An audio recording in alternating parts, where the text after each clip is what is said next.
बिस्मिल्लाहिर्रहमानिर्रहीम। अस्सलाम वालेकुम। मैं हूं करामत मुगल और मेरे साथ है सईद बलोच साहब, सीनियर जर्नलिस्ट हैं। इस वक्त जो सईद साहब सूरत हाल है कि भारत ने तो अपने कार्ड्स तकरीबन शो कर दिए कि सिंतास मुआहदा ख़त्म करते हैं, पाकिस्तानियों को जाना पड़ेगा जो इंडिया में आए हुए हैं, 48 घंटे का टाइम है। जो जो दोनों हाई कमीशंस के अंदर मिलिट्री के लोग हैं, एयरफोर्स, नेवी, इन सब को वो कह रहे हैं कि परसोना नॉन ग्राटा, नापसंदीदा शख्सियात करार देकर दोनों को भारत यहाँ से ख़त्म कर रहा है, वहाँ से पाकिस्तानियों को निकाल रहा है। क्या देख रहे हैं सूरत हाल। और पाकिस्तान की तरफ से कल एक बड़ा फैसला होने जा रहा है। कौमी सलामती कमेटी का इजलास बुला लिया गया है जिसमें सिविलियन और अस्करी क़यादत सर जोड़कर बैठेगी। तो क्या हमें उसमें वही झलक नजर आएगी जो इमरान खान ने अभिनंदन वाले वाक़े पे झलक हमें नजर आई थी कि पाकिस्तान रिटेलिएट करेगा और अपने मुकर्रर मकाम पर जाके करेगा। लेकिन उससे पहले, इस वीडियो को शुरू करने से पहले मैं आपको दो चीज़ें सुनवाना चाहता हूँ। वो हैं वज़ीर दिफा की जानिब से। हालांकि वो आम पाकिस्तानी पॉलिटिक्स में तो इंतहाई नॉन सीरियस करैक्टर रहते हैं, लेकिन इस वक्त जो सूरत हाल है उसमें उन्होंने जो ऐलानात किए हैं, एक तो कुलभूषण यादव के हवाले से कि बलूचिस्तान में एक बड़ी गिरफ्तारी हुई है जिसकी वजह से ये भारत की तरफ से फॉल्स फ्लैग ऑपरेशन और सारा ड्रामा जो है वो रचाया गया। पहले वो आपको सुनाता हूँ और उसके बाद पाकिस्तान करने क्या जा रहा है वो भी इसी के अंदर मौजूद है। छोटे छोटे दो क्लिप हैं, सुन लीजिए। और उसके बाद सिंतास मुआहदे और इमरान खान की याद आज क्यों आ रही है, इस हवाले से बात करेंगे। आर्मी चीफ की स्टेटमेंट को बार बार वहां पे जो है वो दिखाया जा रहा है, बताया जा रहा है, उसको एक वजह बताया जा रहा है, इसके साथ जोड़ा जा रहा है। एक तो इसका जरूर आप जवाब दीजिए, और दूसरा ये कि जाफर एक्सप्रेस के अंदर जो कुछ हुआ, जाहिर है ये पाकिस्तान के ऊपर एक टेरर अटैक था, उसकी फाइंडिंग्स क्या है? क्या पाकिस्तान को कुछ शवाहिद मिले हैं कि हिंदुस्तान वहां पे इन्वॉल्व हो सकता है उस अटैक में भी? देखिए, वो आपको पता है एक शख्स पकड़ा गया है पिछले हफ्ते 10 दिन में। अगर आपको वो उसके जो पाकिस्तानी सरहद जो है, मुझे एग्जैक्टली इस वक्त या ईरानी सरहद पे या अफगानी सरहद पे पकड़ा गया है। ये उसी तरह जिस तरह कुलभूषण वाला सिलसिला जो है ना, वही उसी सिलसिले में जो कुछ हुआ जाफर एक्सप्रेस में या दहशतगर्दी में, तो आपको भी पता है, मुझे भी पता है कि हमारे वहां पे जो सेपरेटिस्ट एलिमेंट है बलूचिस्तान के अंदर, उनको तो जो है भारत से ही मदद सारी मिलती है, सीधी सी बात है। और दूसरी, ये इन्होंने एक और ऐलान किया कि अगर भारत की जानिब से कोई सूरत हाल पैदा करने की कोशिश की गई तो हम जवाब देने की पोजीशन में है। थोड़ा सा और अगर कोई खुदा न खास्ता हिंदुस्तान की तरफ से हमारे मशरकी सरहद के ऊपर दबाव बढ़ता है या कोई हमला होता है, तो पाकिस्तान उसका जवाब देने की पोजीशन में है और देगा। मैं खुदा न खास्ता कहूँगा कि ऐसी सिचुएशन अराइज होती है तो डेफिनेटली अनफॉर्चुनेट होगा, लेकिन हम बिल्कुल उसका जवाब देने की और भरपूर जवाब देने की पोजीशन में हैं। आपको याद होगा कि जब हमारी एयर स्पेस वायलेट की गई थी वे बैक आज से 4-5 साल कबल जो है, तो उसका जो जवाब हमने दिया था वो आज भी सबको याद है कि अभिनंदन के साथ क्या हुआ था। क्या तवक्को कर रहे हैं आप, जो इमरान खान ने माजी में भारत के लिए जिन जज्बात का जो ऐलान किया था दबंग किस्म का, शहबाज शरीफ साहब वही ऐलान करेंगे?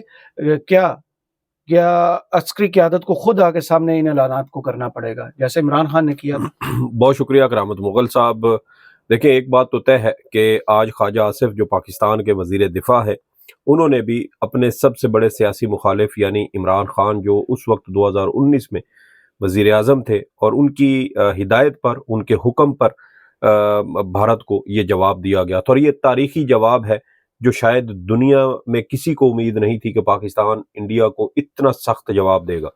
और उस वक्त पाकिस्तान के वजीर आज़म इमरान खान साहब की जानिब से कौम से खिताब करते हुए, कौम को एतमाद में लेते हुए, साथ ही भारत को ये वाज़ेह तौर पर ये एक तंबीह की गई थी कि अगर आपने कोई मिस एडवेंचर किया तो पाकिस्तान रिस्पॉन्स करने का, रिटेलिएट करने का सोचेगा नहीं, बल्कि पाकिस्तान रिटेलिएट करेगा। और पाकिस्तान ने करके दिखाया। पाकिस्तान ने सिर्फ रिटेलिएट नहीं किया था, बल्कि पाकिस्तानी जहाज़ों ने जब मकबूजा कश्मीर में, आपको याद है कि इन्होंने भी पे लोड गिराया था, जैसे भारत ने निशानी छोड़ के वो जो निशानी छोड़ी थी वो सिर्फ निशानी नहीं थी। कुछ जरा ये भी बताते हैं कि जिस जगह पर वो निशानी छोड़ी गई थी ना, उसके बिल्कुल करीब कहीं आर्मी चीफ, भारतीय आर्मी चीफ थे वहां। दर हकीकत भारत को ये बताया गया था कि हमें आपके आर्मी चीफ की सारी मूवमेंट का भी पता है। तो वो पाकिस्तान का एक बड़ा तारीखी मौका था। اور سب سے اہم چیز کرامت مغل صاحب جو اس وقت جس چیز کی شدت سے کمی محسوس ہو رہی ہے وہ ہے پولیٹیکل لیڈرشپ کی ول. لیکن جب یہ بھارت والا ایشو آتا ہے، جب کوئی جنگ والے ایسے، جیسے خدا نہ کرے جنگ ہمیشہ تباہی لاتی ہے، لیکن اگر مجبوری بنا دی جائے تو پھر آپ کو تو ڈیفینس میں جا کے اٹیک کرنا ہی پڑتا ہے. اور جیسے دونوں یہ ایٹمی طاقتیں ہیں، ماضی میں تو کچھ دوسرے ملکوں نے جیسے سعودی عرب اور یو اے ای، ان لوگوں نے بیچ بچاؤ کرایا تھا کہ جنگ نہ کریں، آپ اس طرح امن کی طرف جائیں. پاکستان تو ہمیشہ امن کی طرف جاتا ہے. تو پھر بھارت کو جیسے یہ پلانڈ کیا، جے ڈی وینس اپنے سسرال میں اس وقت بھارت میں بیٹھے ہوئے تھے، مودی جو ہے وہ سعودی عرب میں موجود تھا، وہاں سے دورہ ختم کر کے فوراً، کیونکہ پوری دنیا کا میڈیا اور نظریں اس طرف لگی ہوئی تھی، پورا پلان کیا جاتا ہے. اس کی ٹائمنگ وہ سب سے زیادہ جو ہے نا سوالیہ نشان. کرامت مغل صاحب سن 2000 میں جب اس وقت کے امریکی صدر بل کلنٹن نے بھارت کا دورہ کرنا تھا تو 36 یا 37 سکھوں کو قربان کیا گیا تھا. اور اس کے بعد اب آپ دیکھ لیں کہ اب امریکہ کا نائب صدر بھارت کے دورے پر موجود ہے اور اچانک یہ واقعہ ہوتا ہے. آپ کشمیر کی اگر ہم ایک وقت کے لیے یہ سوچ بھی لیں، آج تک کشمیر کی جو جد و جہد آزادی ہے اس میں کبھی بھی سویلین پر اس طرح حملہ نہیں کیا گیا. جنہوں نے سری نگر میں لال چوک کے قریب کھڑے ہو کے بھارت کو آئینہ دکھایا، بلکہ جوتا دکھایا، وہ آپ کو سنوا دیتا ہوں. اور اس کے بعد سنتاس معاہدے کی طرف بھی آتے ہیں. اس پر وزیر توانائی آبی وسائل ان کا بیان اویس لغاری صاحب کا بھی یہ کہا ہے کہ بھارت یہ بزدلانہ کارروائی کر رہا ہے جو ون سائیڈڈ جو ہے اس معاہدے کو معطل کر رہا ہے. یہ ایکٹ آف وار ہے، ایکٹ آف وار، کھلا اعلان جنگ ہے. یہ کشمیری ایک نوجوان ہے، ان کے جذبات سنا دیتا ہوں کہ بھارت پر اس وقت جو پوری دنیا کو کنونس کرنے کی کوشش کر رہے ہیں، مقبوضہ کشمیر میں بیٹھے ہوئے لوگ اس پر یقین کرنے کو تیار نہیں. پہلے ہی بولا کہ گورنمنٹ فیلئر ہے، انٹیلیجنس فیلئر ہے، سیکورٹی فیلئر ہے. یہاں 7 لاکھ فوجی ہیں جمع کشمیر میں، ایک چھوٹا سا علاقہ ہے، 7 لاکھ فوجی ہے. وہ کہاں ہے وہ کیا کر رہے تھے؟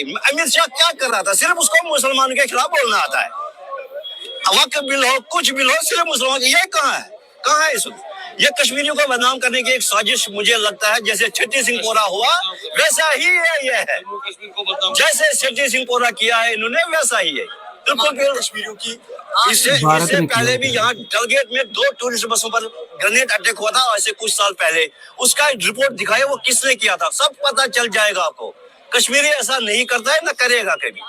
7 سال پہلے 8 سال پہلے ڈل گیٹ میں 2 گرینیڈ ٹورسٹ بسوں پر چھپائیں گے تو وہ کس نے پھینکے تھے؟ اس کو پتہ کیجئے، پھر کشمیریوں کو بدنام کیجئے. کشمیریوں کو بدنام کرنا بند کرو. انویسٹیگیشن ہونی چاہیے. سب سے پہلے یہاں سیکورٹی کہاں تھی؟ 7 لاکھ فوج کہاں ہے؟ جو یہاں 7 لاکھ فوج ہے وہ کہاں تھی اس وقت؟ 7 لاکھ سے زیادہ فوج یہاں ہے. میں یہاں کا پیدائشی ہوں، میں سب سے پہلے میں لال چوک کا ہی رہنے والا ہوں. میں نے 90 سے دیکھا ہے یہاں کیا ہو رہا ہے. کشمیری نے 90 میں کسی ٹورسٹ کو ہاتھ نہیں لگایا تو آج کہاں لگا ہے؟ جب یہاں سیکورٹی چل نہیں سکتی تھی تب بھی اس کو ٹورسٹ والوں کے ہاتھ نہیں لگایا. تو آج تو بات ہی نہیں ہے. ہم آپ آئیے، ویلکم ہے دوبارہ آپ کا. آج کل وہ کہہ رہے ہیں حالات بدلے ہوئے ہیں. اگر ماضی کو بھی ہم دیکھتے ہیں، جب حالات عسکریت اور یہاں پہ آزادی کی تحریک چل رہی تھی تب بھی کبھی ٹورسٹ کو ہاتھ نہیں لگایا گیا. میں یہی بات کر رہا ہوں کہ آپ جد و جہد آزادی کشمیر کے حوالے سے پوری تاریخ اٹھا کے دیکھیں، کسی سویلین پر اس طرح حملہ نہیں ہوا. تو یہ چیز سوچنے والی ہے، دیکھنے والی ہے. پہلے پروپیگنڈا یہ کیا گیا کہ ہندوؤں کو خصوصی طور پہ ٹارگٹ کیا گیا. پھر وہ جو لسٹ خود بھارتی حکومت کی جانب سے جاری کی گئی، اس میں ایک بھارتی مسلمان تھے جو سید تھے اور ان کا نام بھی شہید ہونے والوں میں شامل تھا. تو پھر مجھے بتائیں کہ پھر کیا وہ اس کا شناختی کارڈ نہیں دیکھا گیا؟ آج بھی میرے پاس وہ ویڈیوز موجود ہیں انڈین میڈیا کی، جہاں پر ان کا پروپیگنڈا جو ہے نا، یہ جو کر رہے ہیں کہ صرف ہندوؤں کو چن کے ان کی شناخت کر کے مارا گیا، ایسا نہیں ہے.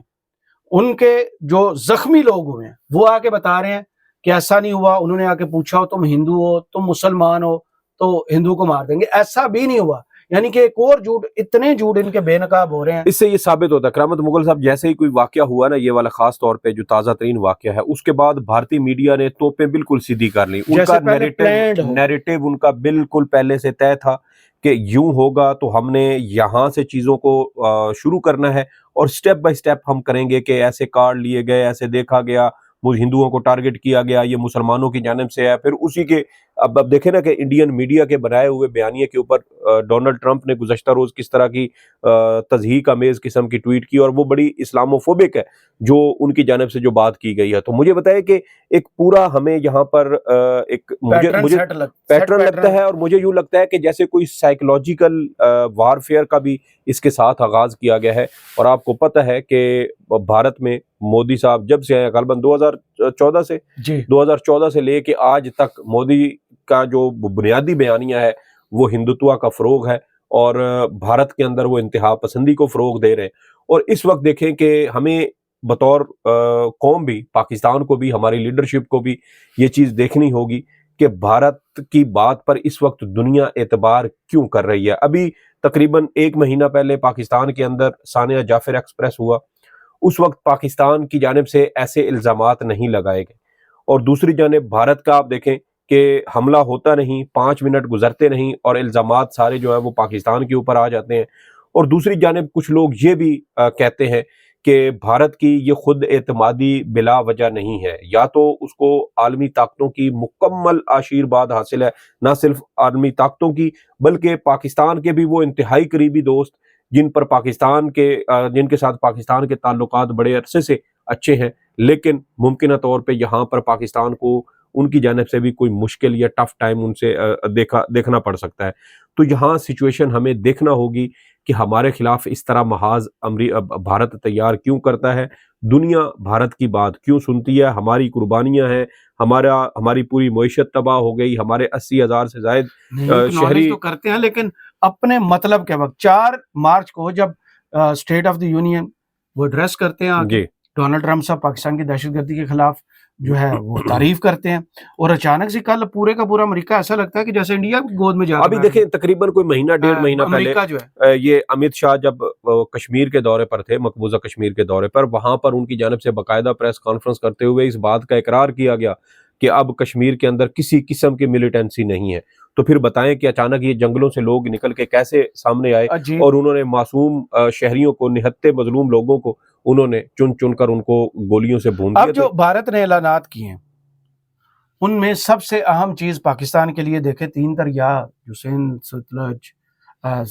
सतलज, रावी और तीसरा ब्यास जो है, उनका साबिक फौजी आमिर अयूब खान के दौर में जब एक मुआहदा किया गया, और झेलम, पंजाब और सिंध जो है पाकिस्तान के पास, और उन पर भी अब देखिए काफी हद तक वो डैम बन चुके हैं। सकता है।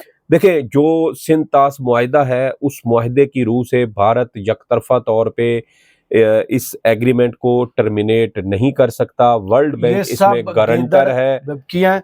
ये मुआहदे की जो शिक है ना, मैं आपको बताऊं, ये शिक नंबर 4 है, सफ़ा number 156 United Nations treaty series में सिंध तास मुआहदे के अंदर, जिसमें for the government of India signed by Jawaharlal Nehru और for the government of Pakistan signed by Mohammad Ayub Khan, field marshal उस वक्त के। इसकी जो शिकें हैं वो ये बताती हैं कि सिंध तास मुआहदे के तहत भारत एक तरफा मुआहदा मुअत्तल या ख़त्म नहीं कर सकता। पाकिस्तान भारत के फैसले के खिलाफ आलमी बैंक से सॉलिसी अदालत के लिए रुजू कर सकता है। पाकिस्तान सिंध तास मुआहदे के तहत दी गई सॉलिसी अदालत में जाने का हक रखता है। सिंध तास मुआहदे का जामिन वर्ल्ड बैंक है। मुआहदे में तरमीम या मुअत्तली के लिए दोनों फरीकों का मुत्तफिक होना जरूरी है। तो इनके वन साइडेड इसको वायलेट करने से कोई फर्क पड़ता है? देखिए इससे पहले हो चुका है ये खिलाफ वर्जी। कब हुई? गालबन किशन गंगा डैम बन रहा था, हाँ जी जनाब, जिसके नक्शे के हवाले से पाकिस्तान के एतराज़ात थे। वर्ल्ड बैंक में ये मामला गया था और ये फैसला उन्होंने भारत के हक में दे दिया था और पाकिस्तान के खिलाफ दिया था। मैं इसलिए आपको कह रहा हूँ कि भारत की खुद एतमादी इतनी हो ही नहीं सकती जब तक उसको आलमी ताकतों की मुकम्मल हिमायत हासिल ना हो। पाकिस्तान की जानिब से जो कुर्बानियाँ दहशतगर्दी के खिलाफ जंग में दी गई हैं, अमेरिका मेरे ख्याल में खाली खुली उनको एक्नॉलेज तो करता है, जो आपने कहा कि एक्नॉलेज करते हैं, लेकिन उनका देखिए इलाही है तो सबसे ज्यादा नुकसान, सबसे ज्यादा इल्जामात भी पाकिस्तान के ऊपर आते हैं। और यहाँ पर देखें कि भारत के अंदर कोई पटाखा भी फूट जाए और उनके अपने लोग कह रहे हैं कि पहले इनकी तहकीकात तो करें। वादी के अंदर आपने 7 लाख फौज बिठाई हुई है, इतनी ज्यादा फौज के होते हुए ये सिक्योरिटी लैब क्यों हुआ, इसके ऊपर कोई बात करने को तैयार नहीं है। फिर मशकूक हालात में चंद लोग जंगल से निकलते हैं, बंदे मारते हैं और दोबारा जंगलों में घुस जाते हैं। जो वीडियोस हैं उसमें जानवर जी चल रहे हैं और वो फायर के बाद हिलते भी नहीं है। तो ये चीजें, और देखें वकुआ जब हुआ اس کی کوئی لائیو فوٹیج میرے خیال میں ابھی تک نہیں ہے جس میں یہ دیکھا جا سکتا ہو کہ یہ لوگوں کو چن چن کے، کیونکہ جب بھی اس طرح کا کوئی واقعہ ہوتا ہے نا کرامت مغل صاحب، تو فوٹیج جب ایک گولی چلتی ہے نا تو لوگ فوراً موبائل سیدھے کر لیتے ہیں، چھپ جاتے ہیں، لیکن موبائل بناتے ہیں، فوٹیج بناتے ہیں تاکہ اس کے کچھ جو شواہد ہیں وہ منظر عام پر آ سکے۔ تو یہاں پر تو ایسا کچھ بھی نہیں ہے۔ میں یہ نہیں کہتا کہ یہ بے گناہ نہیں مارے گئے، کسی بھی نہتے انسان کا، دیکھیں نا ہمارا دین تو یہ کہتا ہے کہ ایک مسلمان کی بات نہیں کرتا ہے، ایک انسان کی بات کرتا ہے، تو انسان ادھر ہو یا ادھر ہو خون تو سرخ ہی ہے۔ تو یہاں اس لیے یہ ہمیں سوچنا چاہیے۔ اور دوسرا جو آپ بات ہم پہلے کر رہے تھے کہ بھارت اس معاہدے کی یک طرفہ طور پہ خلاف ورزی نہیں کر سکتا، اس لیے میں کہہ رہا ہوں کہ اگر یہ معاملہ ورلڈ بینک میں جاتا ہے تو مجھے نہیں لگتا کہ وہاں پر بھی پاکستان کو کوئی بہت زیادہ، کیونکہ ابھی دیکھیں سارا معاملہ ہونا تھا ڈونلڈ ٹرمپ کے حوالے سے، کیونکہ وہ امریکہ کے صدر ہیں، اور ڈونلڈ ٹرمپ نے جو ٹویٹ کیا وہ اسلاموفوبک ٹویٹ تھا۔ تو مجھے اس لیے لگتا ہے کہ کہیں نہ کہیں امریکی اسٹیبلشمنٹ بھارت کے پیچھے کھڑی ہے، اور اس سارے معاملے میں پاکستان کو پہلے 3 دریاؤں کا پانی ہم ان کو دے چکے ہیں معاہدے کے تحت، باقی 3 دریاؤں کے اوپر وہ ڈیم پہلے سے ہی بنا رہے ہیں، بہت سارے ایشوز پہلے سے چل رہے ہیں، اب دریائے سندھ کے اوپر بھی وہ آ جائیں گے۔ اور یہاں ایک اور مزے کی بات کہ 1960-62 میں آپ کا یہ انڈس جو ٹریٹی ہے، سندھ طاس معاہدہ، یہ آپ کا معاہدہ ہو رہا ہے۔ 65 کی جنگ ہوئی، آپ کا سندھ طاس معاہدے کی خلاف ورزی نہیں ہوئی۔ 71 کی جنگ ہوئی، آپ کے سندھ طاس معاہدے کی خلاف ورزی نہیں ہوئی۔ آپ کی کارگل وار ہوئی، آپ کے سندھ طاس معاہدے کی خلاف ورزی نہیں ہوئی۔ تو جب اتنے بڑی جنگیں آپ کر چکے ہیں اور یہ خلاف ورزی نہیں ہوئی، تو پھر ایک چھوٹے سے واقعے کو بنیاد بنا کر، جس کی ابھی تحقیقات بھی نہیں ہوئی، ہاں پاکستان اگر ملوث ہے یا پاکستان کے لوگ ملوث ہیں، آپ کے پاس ٹھوس شواہد ہیں، آپ حکومت پاکستان کو دیں، یہاں کارروائی کرے گی، آپ اوپر بیٹھ کے ان چیزوں کو امپلیمنٹ کروائیں۔ اور دو پڑوسیوں کا دیکھیں، ایک چیز بھارت کو بھی ذہن میں رکھنی چاہیے اور پاکستان کو بھی رکھنی چاہیے، ہم دو پڑوسی ہیں، ہماری سرحدیں ملی ہوئی ہیں، ہم چاہیں بھی تو زمین کو کاٹ کے سمندر میں اس طرف یا اس طرف لے کر نہیں جا سکتے، رہنا ہم نے اکٹھے ہے۔ اب پڑوسی ایک دوسرے کے ساتھ اچھے طریقے سے رہیں تو بہتر انداز میں زندگی گزر سکتی ہے، لیکن اگر یہی چیزیں چلتی رہیں تو میرے خیال میں پھر دونوں سائڈوں سے لوگ مرتے رہیں گے۔ اور دنیا کا آپ دیکھیں، سب سے خطرناک بارڈر، سب سے بڑا بارڈر، سب سے زیادہ ایکٹیو فوج اس بارڈر کے اوپر موجود ہے، اور کہیں پر بھی دنیا میں آپ کو اس طرح کا کنفلکٹ نظر نہیں آتا جیسا پاکستان اور بھارت میں نظر آتا ہے۔ تو ہمیں ہماری لیڈرشپ کو، میرے خیال میں اس لیے کل کرامت مغل صاحب، شہباز شریف صاحب کا بہت بڑا امتحان ہے، اگرچہ وہ ہر امتحان میں فیل ہوئے ہیں، انتہا درجے کے نالائق ہیں، لیکن پھر بھی کل ان کو لیڈرشپ کا، اگر ان کے اندر گٹس ہے تو ان کو دکھانے پڑیں گے۔ بھارت کے ساتھ ہم بھی جنگ نہیں چاہتے، لیکن جس طرح کا بلا وجہ کا اگریشن بھارت کی جانب سے شو کیا جا رہا ہے وہ بھی ناقابل قبول ہے۔ عمران خان نے اسی لیے کہا تھا، دیکھیں جب 2019 کا واقعہ ہوا تھا تو عمران خان کو اسٹیٹس مین کا خطاب ملا تھا۔ یہ اسٹیٹس مین کا خطاب کس نے دیا تھا؟ عمران خان کو اسٹیٹس مین کا خطاب دیا تھا بھارتی عوام کی جانب سے، جب عمران خان نے کہا تھا کہ جنگ شروع کرنا بہت آسان ہے، اس جنگ کو ختم کرنا مشکل ہو جاتا ہے۔ تو دو ایٹمی طاقتوں کو ایسے کسی بھی واقعے کو بنیاد بنا کر، میرے خیال میں دونوں ممالک کے انٹیلیجنس جو شیئرنگ ہے اس کے اوپر مزید کام ہونا چاہیے، جو ملٹری کے ریلیشنز ہیں ان کے اوپر کام ہونا چاہیے، تاکہ انفارمیشن شیئر ہو ایک دوسرے کے اندر، اگر اس طرح کی کسی کے پاس انپٹ ہو، کوئی انٹیلیجنس ہو تو وہ بہتر انداز میں شیئر ہو سکے اور ایسے واقعات کی روک تھام کی جا سکے۔ وہ ملک جس نے پاکستان کو پہلے دن سے لیڈرشپ دکھانی پڑے گی شہباز شریف صاحب کو، بہت بڑا امتحان ہے۔ وہ اب کیا کرے گا؟ جتنا بھی ٹرسٹ پاکستان ان پہ کر لے ہمیشہ۔ دیکھیں یہ دونوں سائڈوں سے ہیں، بھارت یہ کہتا ہے اکھنڈ بھارت والا نعرہ لگاتا ہے، پاکستان کی جانب سے دیکھیں تو پھر یہاں سے بھی کچھ چیزیں ہیں۔ میں اسی لیے کہہ رہا ہوں کہ دونوں سائڈوں سے تالی کرامت مغل صاحب ایک ہاتھ سے نہیں بجتی، تالی دو ہاتھوں سے بجتی ہے، ایک ہاتھ سے تھپڑ لگتا ہے۔ تو پھر دونوں سائڈوں سے اگر آپ ایک ہاتھ سے کوشش کریں گے تو میرے خیال میں دونوں ملکوں کا فائدہ نہیں ہے۔ تو جب آپ دونوں سائڈیں مل کر ایک ایک قدم آگے آئیں گے تو چیزیں جو ہیں وہ جلدی بہتری کی جانب سے جا سکتی ہیں۔ ویڈیو ختم ہوئی۔